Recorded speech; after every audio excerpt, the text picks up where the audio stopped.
энэ салбарыг бол авч явна гэж. Би нэг асуулт асуух гэсэн.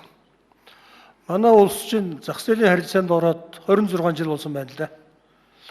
Энэ 26 жилийн дотор манай банкны салбар бол хөгжөөд, баяжаад, сайхан өндөр байшин барилга бариад, за нөгөө талдаа бол үйлдвэр аж ахуйнууд дампуураад, иргэд ядуураад өнөөдөр 26 жилийн үр дүн бол ийм болсон байна л да. Энийг бол би банкны өндөр хүүнээс болсон гэж бодож байгаа. За би сая нөгөө хөдөө явж байгаад нэг иргэдтэй уулзахад тэтгэврийн нэг хүн асууж байсан л да. Би тэтгэвртэй гараад 10 жил болсон. Банк тэтгэврийн дэвтэр авахдаа нэг харсан. Дараа нь банкд өгсөн. Би 10 жил тэтгэврийн дэвтрийг хараагүй. Одоо банкнд зээлийн барьсанд байгаа гэж. Тэгэхээр бүх хүмүүс тийм байгаа. Тэгэхээр бүх тэтгэврийн хүмүүсийн дэвтэр бол зээлийн барьсанд байгаа. За бүх мал бол одоо бас банкны барьсанд байгаа. За өнөөдөр одоо Монголын ганцхан одоо том үйлдвэр Эрдэнэтийн 49% бас банк худалдаад авсан. Энэ одоо ямар учиртай юм бэ? Зүгээр би хар ухаанаар бодоход мэржлийн хүн биш л дээ. Өнөөдрийн ийм өндөр хүүтэй зээлэр ер нь үйлдвэр үйлчилгөө хөгжүүлэх, бизнес хөгжүүлэх Монголд ямар ч боломж байхгүй. Мөнгө аваад нэг жилийн дотор 20% нь ашиг өгөөд ашиг болоод тэгээ зээлээ хагаад цаана өөрөө ашиг болох ямар ч боломж байхгүй л дээ. Ерөөсөө үндсэн шалтгаан бол энэ гэж би боддгийг.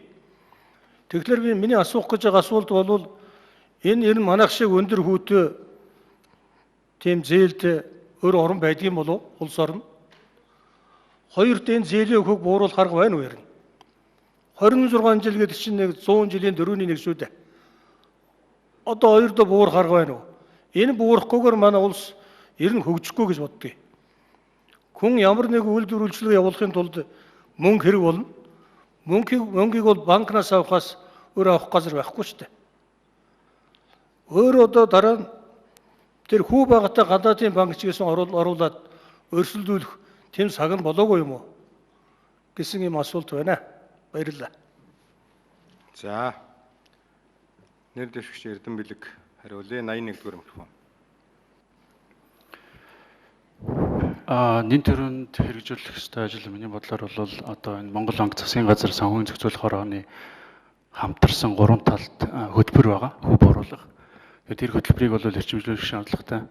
Явандаа тэр хөтөлбөрийг одоо сайжруулад өргөжлүүлэх ёстой гэж бодож байна.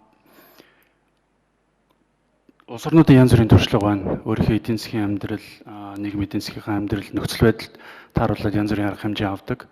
Нийтлэг нийгэм нь юу вэ гэхээр зэрэг засгийн газар Монгол банкны одоо зорилгот нийцэж байгаа нийгэм нь юу вэ гэхээр зэрэг иргэдийн хадгаламжийг хамгаалах нэг үүрэг байгаа.